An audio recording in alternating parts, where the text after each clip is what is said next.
Thank you very much for being here today. Welcome, everyone. I've got the great pleasure of having a lovely chat, interview, catch up with Warren Cass, who I've been connected to for a little while. I've been following his phenomenal career and how he's published this phenomenal book, which has become a phenomenal bestseller in a subject that I love. And, I remember reading a very important book that I'm sure inspired you too, which was Dr. Cialdini's influence. And I know your book is phenomenal.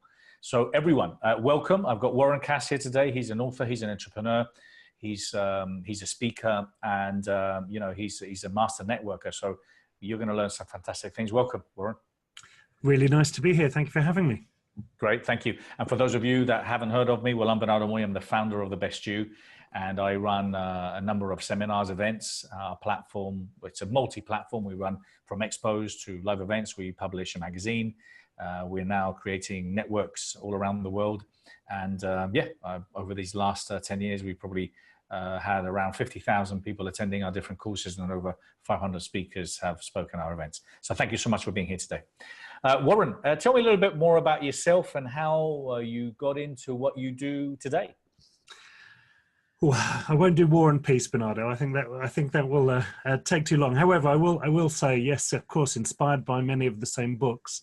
I've always been a big fan of personal development. In fact, as a 17-year-old lad, I very distinctly remember being stood in a pub on Christmas Eve when a friend's father, who was a very successful businessman, had said to the two of us, "Of course, if you're hungry enough, you'll go out and invest in yourself," was the words he used. And he didn't hold it up. He mentioned How to Win Friends and Influence People by Dale Carnegie. And he said, if you're hungry enough, you'll go and buy it yourself. And that was one. The other one he mentioned was Think and Grow Rich by Napoleon Hill. And but he wouldn't lend me his copy. I had to go and buy my own. And I had it by Boxing Day. And it opened my mind to a whole load of new things. And it was really all along my career, throughout the various businesses I've built, sold, and managed. All of those lessons have been absolutely vital. But when it came to actually writing the book and speaking, they're still as relevant today as they were back then. The only thing that has changed is, of course, we've had a whole digital revolution, and the world has changed beyond all recognition. You know, we now communication has become so much more complex because we've got so many different ways of doing it. And so really that's how the book came about. That's really what I focus on a lot when I'm speaking. And today I run a couple of businesses, but the speaking is still very important. And I'm currently working on book number 2. Tell me about your businesses, because you've built something that is phenomenal in size, and also the amount of the support and the help you provide businesses and companies.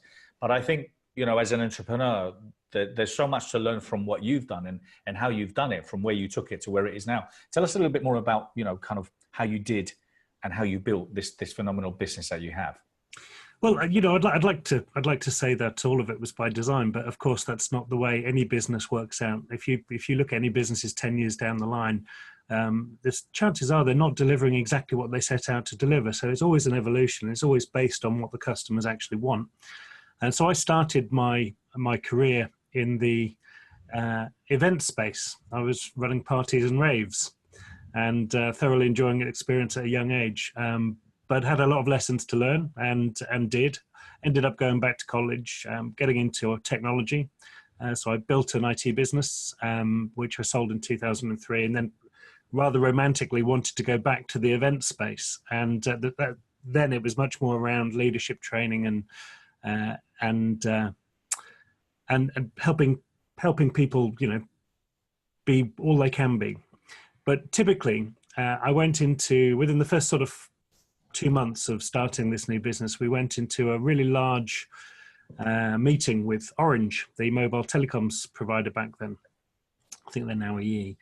But we went in expecting to sell them leadership training, and ended up actually coming out with the contract for their Christmas parties for 12,000 members of staff. So it was a really, really big project, and kind of took us on in a slightly different direction. And what I came to realize was that this was the age of networking. Networking had really started to take on in the UK. It's been around in the States since the late 70s, early 80s as a really functional thing. But even the Chambers of Commerce in the UK had started to realize it was their biggest value add to the small business sector was to bring them together and get them talking to each other, rather than all of the compliance work they may have been doing before. And so we decided to go and throw ourselves into the networking scene to raise our profile as an event management company. And we found ourselves running events in that space. So we've run well over 1,000 networking events in the last decade and a bit. So we really got to understand what networking was as a beast.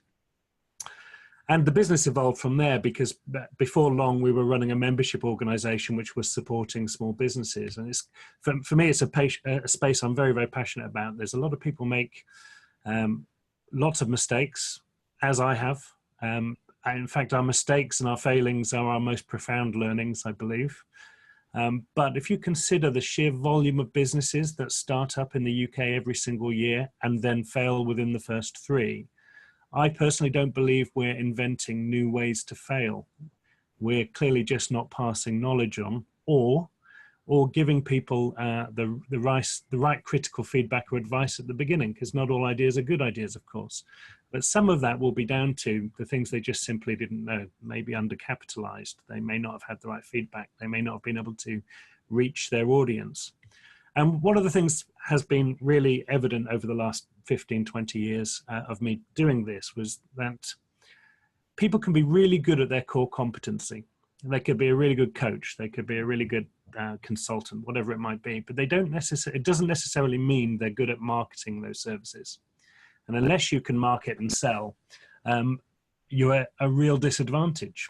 So the thing that really started to float my boat was helping people influence, helping people actually get in touch with their audience and motivate them to make change and to do things and to work with them.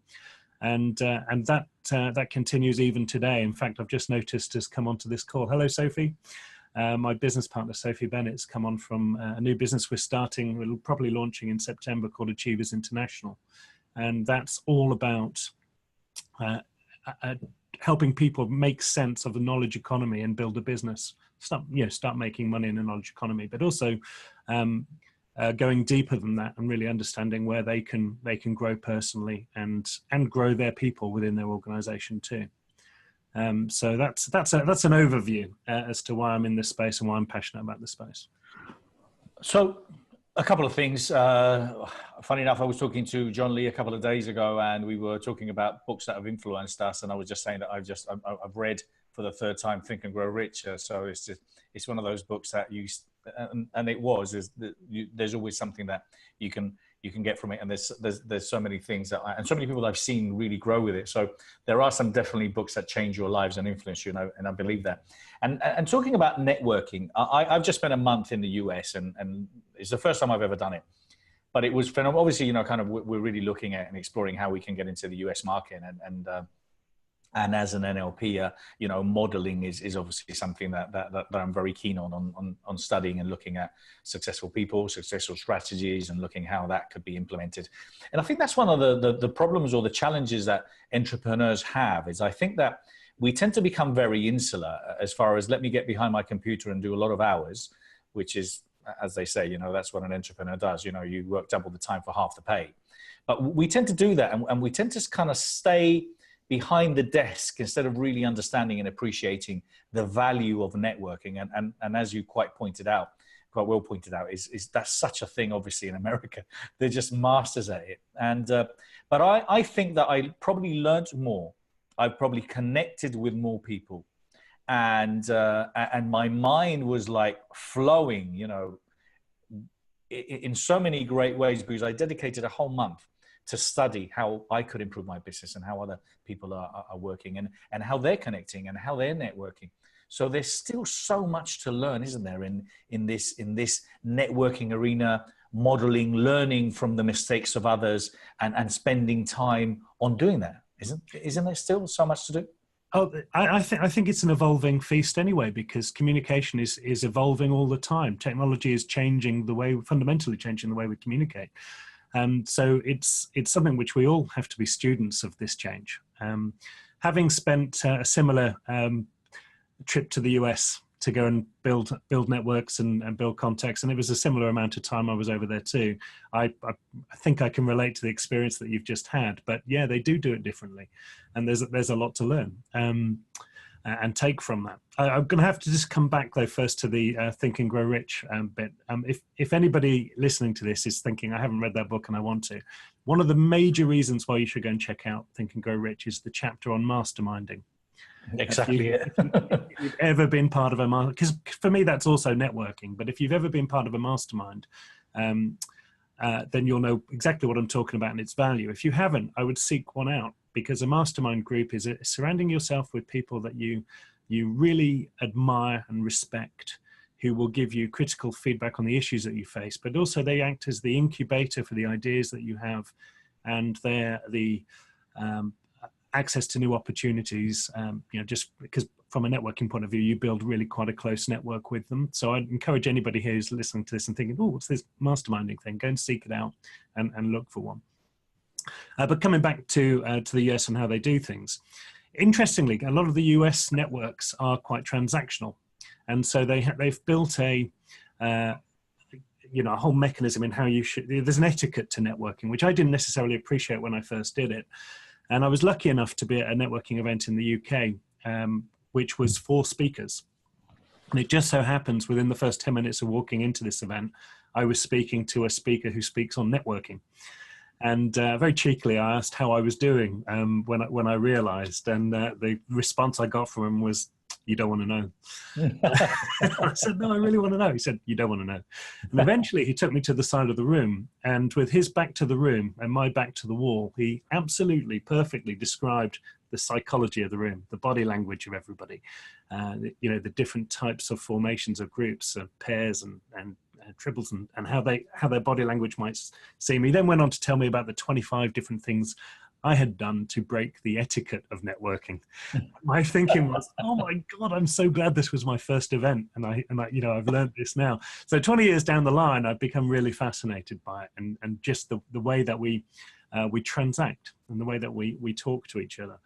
And, I'm intrigued to hear more of your stories about the US, and we'll have that over coffee, hopefully. But I think it's really important for people to get out from behind their desk. I had a friend who started a business many years ago, and it didn't succeed. It wasn't successful, but it was predictable, because he spent most of the time planning and plotting what the processes might be and what the procedures might be in the event of XYZ, without going out and winning customers. And it's your customers that define your processes. It's the customers, when they tell you exactly what you want, that's when you learn what you're actually delivering. And so it's really important for people. It's really uncomfortable to network. A friend of mine, Andy Lopata, wrote a book called Death Came Third, and the premise of the book was that people have a whole load of fears, and they surveyed those fears, and in third place was death. Yeah. In first place was walking into a room full of strangers, and second place, I think, was public speaking. I may have gone to the other way around, but networking is basically 1 and 2. So it's no surprise that people avoid it and don't want to do it, but it's so important if you're going to have a successful business, to be able to go and build relationships and have conversations, because from conversations come opportunities. And not only from conversations, but one of the basics things, one of the events that I went to was CEO Space, which obviously has been around for a few years in the US. And Bernie Dorman, the founder who spoke at my event and made me feel very welcome there. I mean, one of the things that they do is you literally sit around a room and you're literally you're presenting who you are and what you do, and you're getting this phenomenal feedback. And I consider myself a relatively okay communicator and speaker, and I can put my words out there.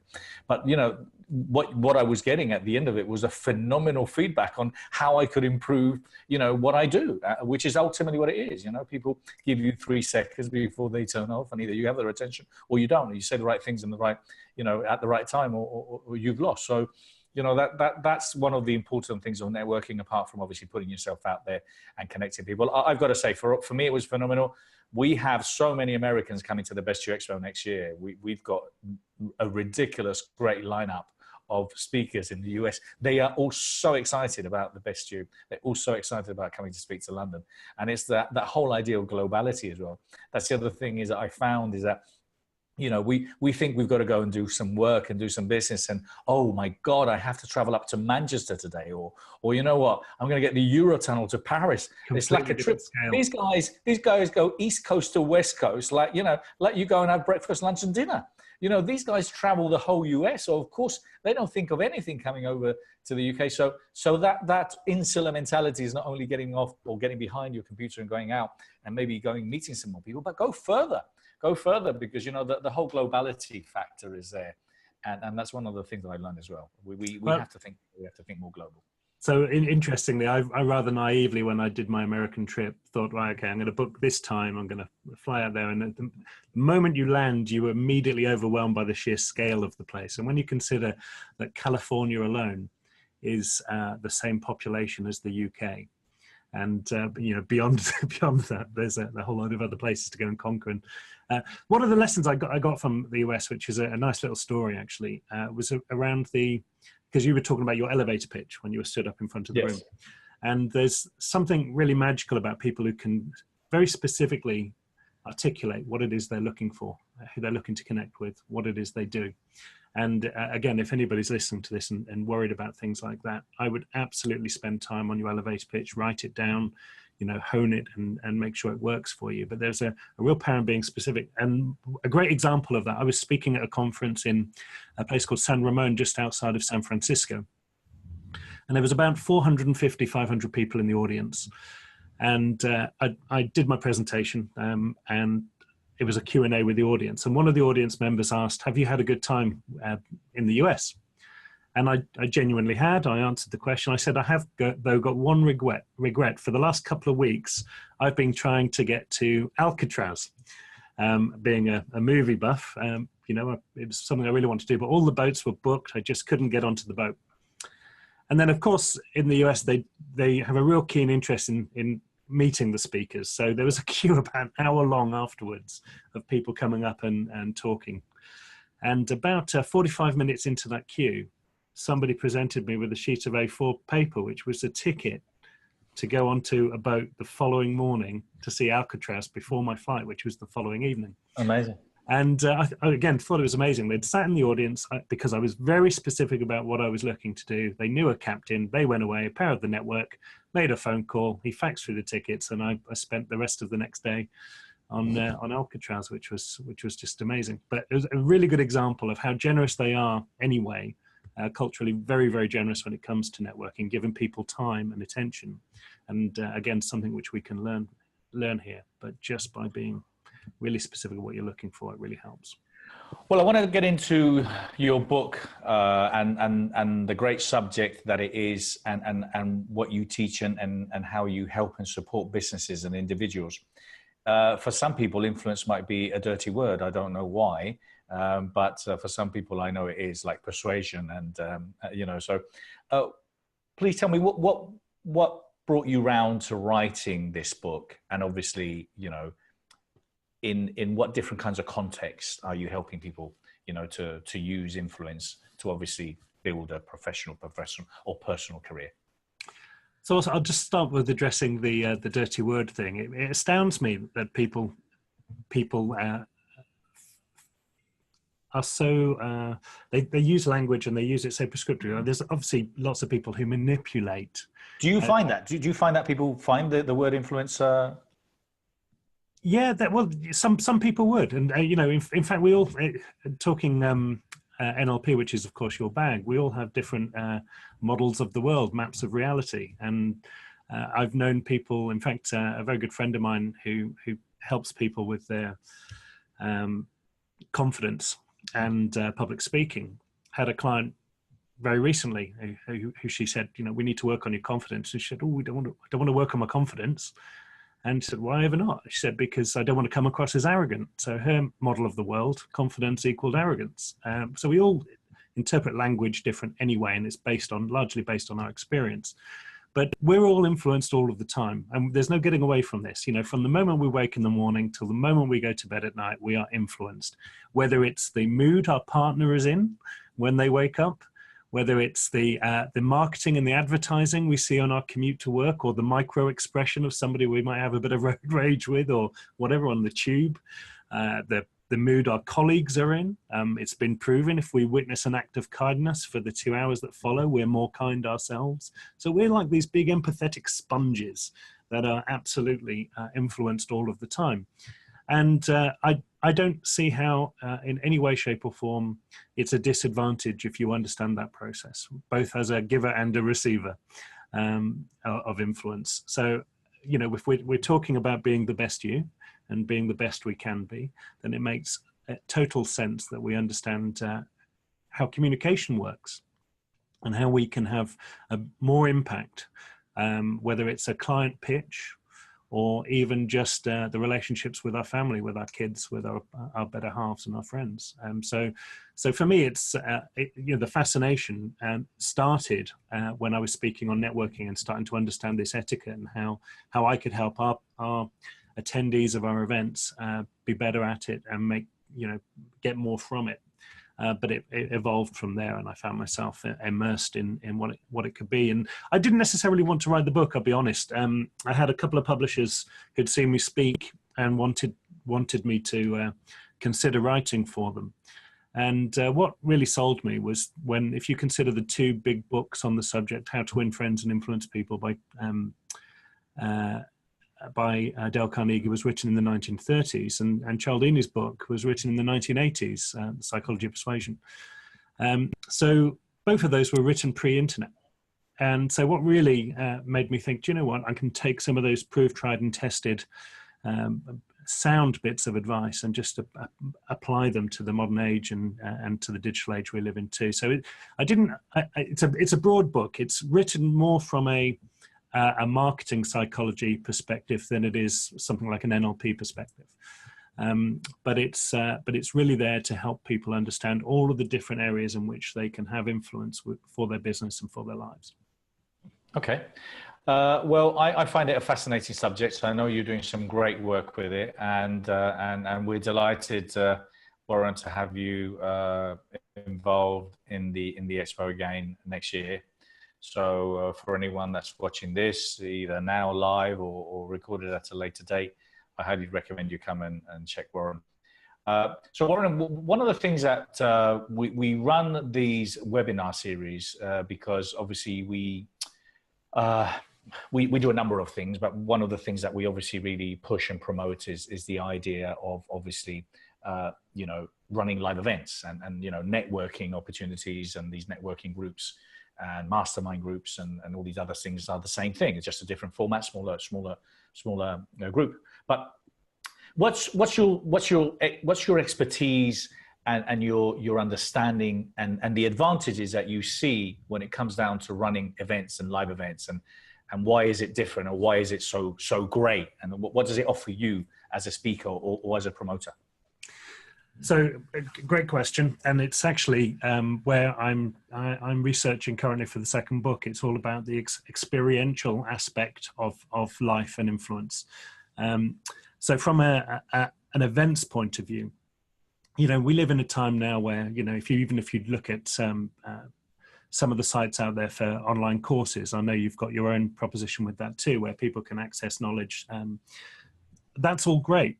And it's absolutely, the rise of the podcast, I know they've been around for a long, long time, but it just seems in the last year, every man and their dog are now building these brands where they can provide knowledge and information while people on the move. And it fits really nicely with the kind of busy lives that we lead. But I don't think you can replace the activity involvement, the kind of participation that you get from a live event. And again, it comes back to the fact that we're really empathetic creatures. So the conversations you'll have with the people sat next to you to cement the learning, they might have a slightly different experience they shared with you. It's all about experiences. There is that famous quote, they may forget what you said, but they'll never forget how you made them feel. It's been attributed to several people over the years. But but that is actually really, really true, and especially works for live events, because you're in the room, you're feeling an atmosphere, you're getting all of those conversations over coffee breaks, which cement the things that you've just learned. So live events are really essential. I must admit, I've become a bit of a junkie for the live event. So from a networking point of view, which was part of your question, I tell you what, I found I've really enjoyed Best Year, actually. Congratulations to what you've built there. I really enjoyed it this year. And it was so worth my while being there just for the conversations that happened away from the stand. But from a speaker's point of view, it's that range. You know, there are some people that you can just dip into because what they're saying resonates with you. It could be the charisma of the speaker on the stage that connects with you in a different way and makes you receive information slightly differently, and therefore be able to apply it. So it's a whole load of reasons why people should go to live events. But actually, even if it's just for the networking opportunities, you know, the one conversation can produce a joint venture partnership, or maybe a cross-pollination of audiences, or a referral or two, which actually, you know, make the whole event worthwhile. So it really is just about getting out there and getting stuck in.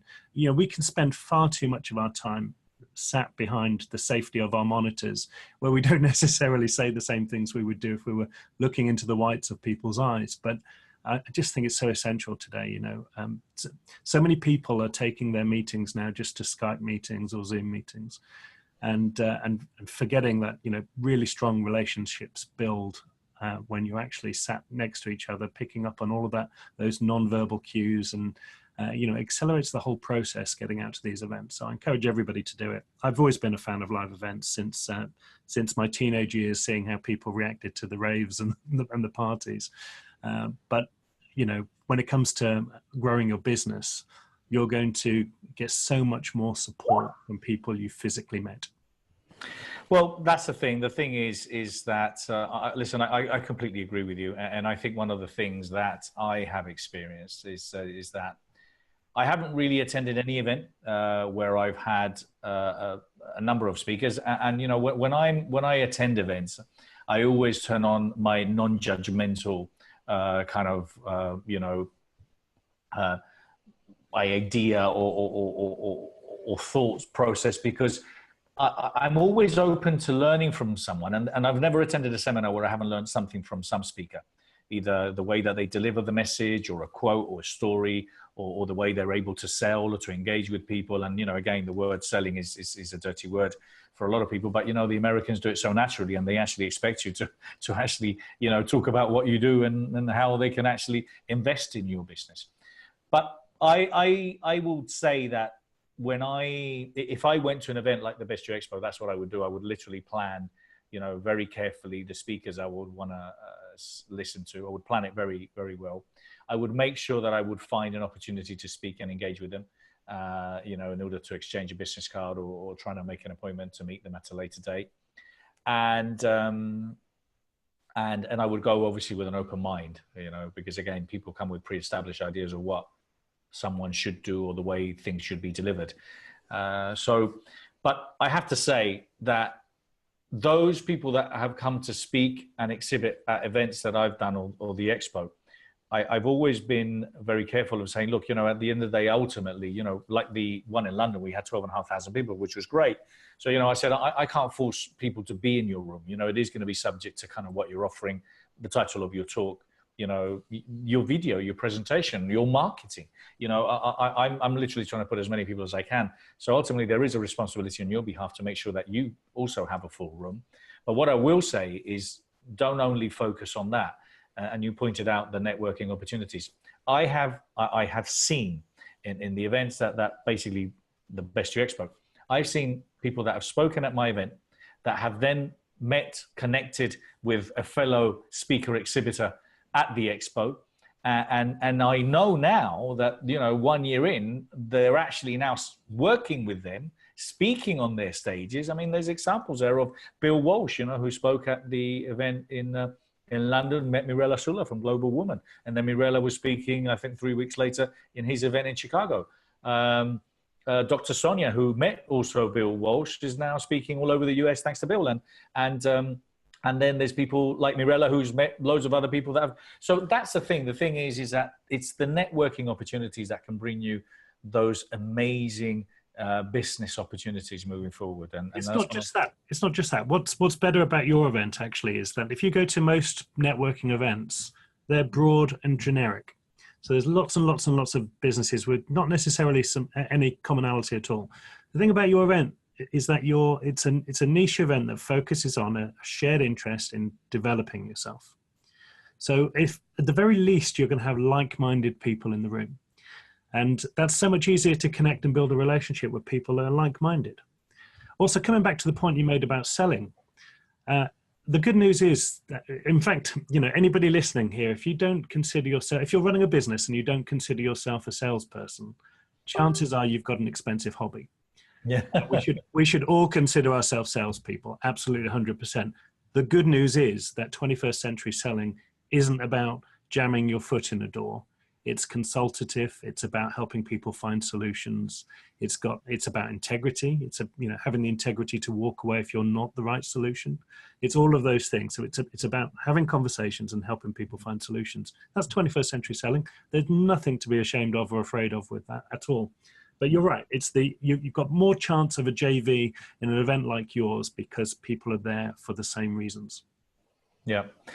So that's one of the lovely things that I've experienced, and I'm delighted to see those business opportunities happening with people. I mean, I did this on this trip that I did in the US. I had the opportunity to speak about what we do and the expo, and I spoke in front of a platform of speakers who do it professionally, who have invested a fair amount of money in improving their public speaking skills and knowing how to communicate, engage with people, and ultimately, obviously, provide and offer their services. And for the first time, I sat there and I spoke. I gave a presentation, and 10 people later, and $4,500 each.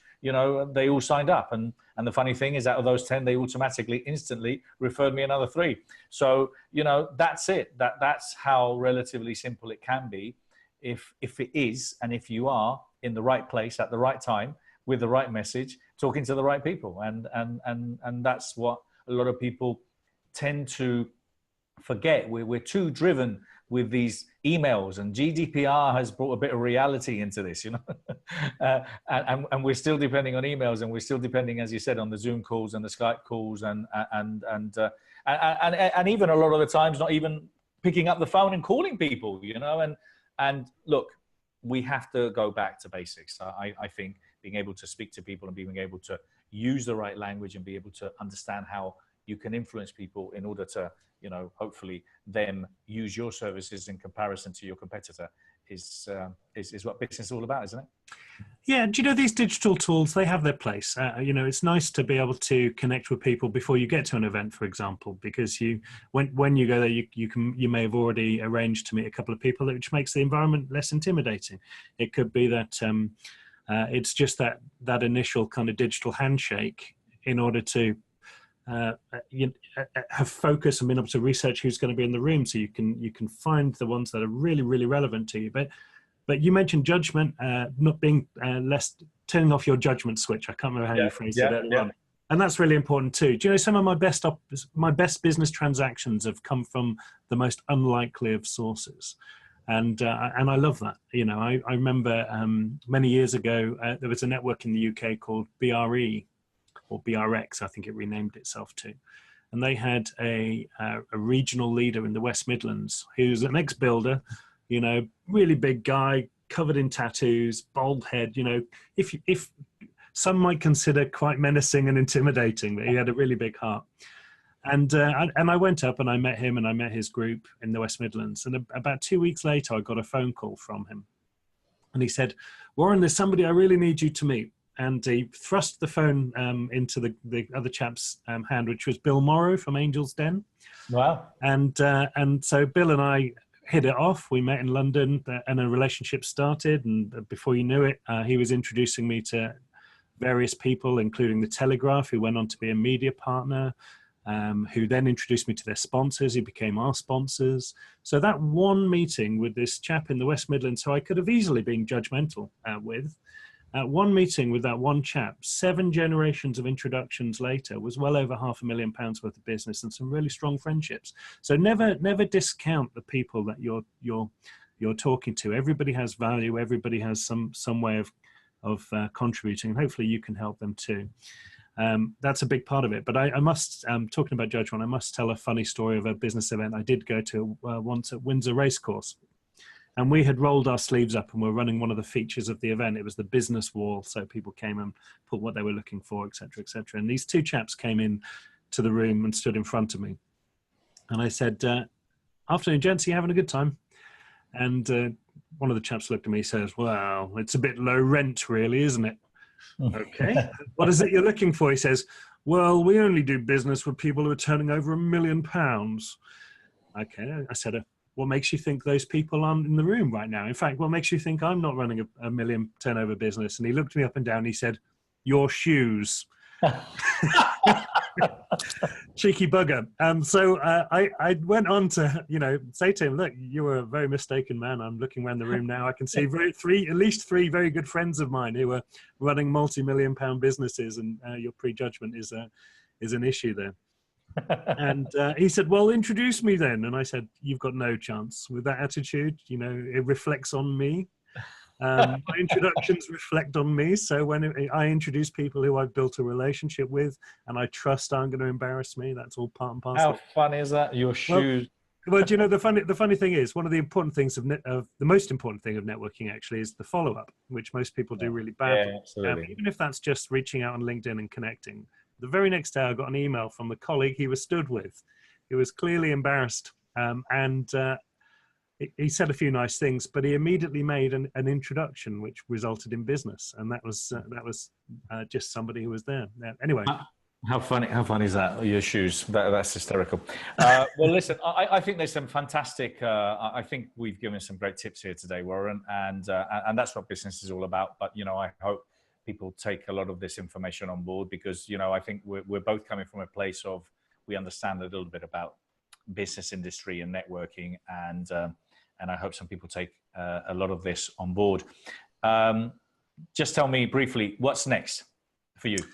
So Achievers International, we're looking forward to the launch of that next month. We're working on a big event called Making Money in a Knowledge Economy, which is going to go on to become a mastermind group of people who are selling expertise and wanting to build personal brands. So we're going to be working with them on a 12-month program monthly. So that's all launching very soon. If anybody's interested in that, they can find me at Warren Cass or warren@warrencass.com. For the next book, I'm really focused on the kind of experiential nature of influence, both from a customer service point of view, but also how we can create experiences as entrepreneurs and business people. It really fascinates me that right now, you may have seen in the news over the last week that Mike Ashley has bought House of Fraser. Yes. And I'm intrigued to see what he does with it, because he, obviously from Sports Direct, what he's previously done is bought a controlling interest in Game. And what he's looking to do is kind of combine those, so you actually turn up at a game store within the sports store to actually have an experiential customer experience rather than just transactional. Go in, you buy your game and leave. They're putting all sorts of things in so people actually becomes a place to socialize and be part of it. The high street is really struggling in the UK, and I think those that can innovate and create experiences are those that will survive. But I believe the very same is true if you're just a one-man band working in your living room. Getting out there and meeting people, and it's about how you communicate and how effective you can be with them, and how you create that experience of that meeting and that connection. Evident for me, for about the last 12 years, I've run a skiing trip called NetSki. And it's a business trip, believe it or not, tax deductible, of course. But it's about people getting together in a shared environment of skiing. And of course, every dinner time you're talking to different people and building your network, and every conversation on a chairlift is networking. And but it's not forced, because you've got a shared experience that really accelerates how you bond. And some really good business relationships have come out the back of it for everybody involved. But 12 years now down the line, we've probably had over 500 people come on the trip. and some people that haven't missed a trip in 12 years because it's that powerful. Funnily enough, we are doing the States as well next year. We've got a trip in Colorado in March, and Teen at the last Saturday of January, which there's still a few places on if people want to reach out. But for me, that absolutely epitomizes how I've influenced over the years. Is I've brought people together and I've created experiences. So whilst the first book, Influence, was around the in fact, I'll give you the acronym I use in the book. I use the acronym PICKY because influence is such a broad topic. I've broken it down into people, so that's our mentors, our masterminds, our networks, our JV partnerships, etc. It's the people that we interact with. I is for image, which is not just how we present ourselves and what we wear. Obviously, I had to go out and buy better shoes for but it's also how we portray ourselves online, our branding, the images that we use on our website, on our social profiles, the words that we use. C is around communication. That's how we communicate both online and offline. Again, in written format as well as spoken. K is around knowledge, demonstrating expertise. So, getting up and standing on stage, for example, at your event is one of the best ways of influencing, because you've got the authority when you're stood on the stage and you're sharing knowledge and demonstrating what you know and giving people the all essential trust ingredient if they're going to do something with you. And Y is really very close to your brand. It's Y is you, your values. It's how to become your best you, the values that you share and demonstrate and hopefully wear on your sleeve. So that's how I wrote the first book. That was the framework for it. And there's a hell of a lot of knowledge. So it's a really broad thing. But I'm focusing in on what it really means to connect hearts and minds and create the kind of experiential relationships which take things further forward. So that's one to watch out for next year, though I'm still in the research stage at the moment. Perfect. Exciting. Very exciting. Well, Warren, I want to thank you so much. I'm going to share, with everyone's permission, very quickly a screen where you guys can find Warren and you can find a little bit more information about the Best You Expo. I want to share with you, and I'll share obviously with anyone that's recording, we're launching literally in the next couple of weeks, we're launching our first Best You Legacy Club, which is aimed around, the idea is obviously kind of like a mastermind, but we're more focusing on how we can really leave a legacy, which is ultimately why I think a lot of people are in the personal professional growth industries, because we want to leave a legacy. So we're calling them legacy clubs and we're launching them all over the world. We're looking at 100 in the next 100 days. We've already got Dublin, LA. Obviously, I'm launching the London one, but we're going to have multiple ones all over the city. So keep an eye on the Best You Legacy Clubs. But I'm going to share, with everyone's permission now, just very quickly my screen. So if any of you are interested in obviously finding out more about Warren, and I think he already shared some information there, but that's his webpage, warrencass.com. And obviously you can see and you can buy his book, warrencass.com. That's all the details. Got some great testimonials there. We're finalists for the Best You, and then obviously all the lots of companies that Warren has worked with over the years. So I highly recommend you connect with him. Fantastic connector, influencer, and networker, and obviously entrepreneur, Warren Cass. And then for any of you that are interested in speaking, getting involved in the Best You Expo, well, look, we're pretty much, I would say, probably 60-70% sold out. We're going to have around 40 speakers from the US confirmed already. I've got, I'm very excited. I've got Jeff Hoffman from Priceline coming over from the US to speak. I've got Greg Reed, who is the amazing storyteller who works with the Napoleon Hill Foundation and is a phenomenal storyteller. As I said, he's written one of the books, which is 3 Feet from Gold, based on Napoleon Hill. And he wrote that with Sharon Lechter. He's speaking there as well. Got Bill Walsh. We got Dr. Sonia. But we have around 35, 40 speakers already confirmed coming from the US. So the bestyouexpo.com. Go there to the UK. You want to get involved? Well, just go there, book a stand, speak. You can sponsor. You can license if you're interested in obviously finding out already what the floor plans are. All the information is there. We had around 12,000 people last year. We expect to have anything between 12 to 15,000 people this year. We've got 10 breakout rooms this year. We're expecting around 180 different speakers from all over the world. And yeah, it's going to be a fantastic weekend. So we're very excited about it. Very excited in having you there, Warren. Any last words? No, I'm really looking forward to the event, and actually, I'm going to make best effort to get out to the US event next year as well. That sounded awesome. I was ashamed to miss it. So, no, thank you for having me. Really good to be continue the involvement with Best You, and it'd be lovely to connect with the audience either at the event or online in advance. Thank you so much. Thank you, Warren. That was great. Thank you so much, and thank you very much for watching. See you soon. Take care. Take care. Bye bye.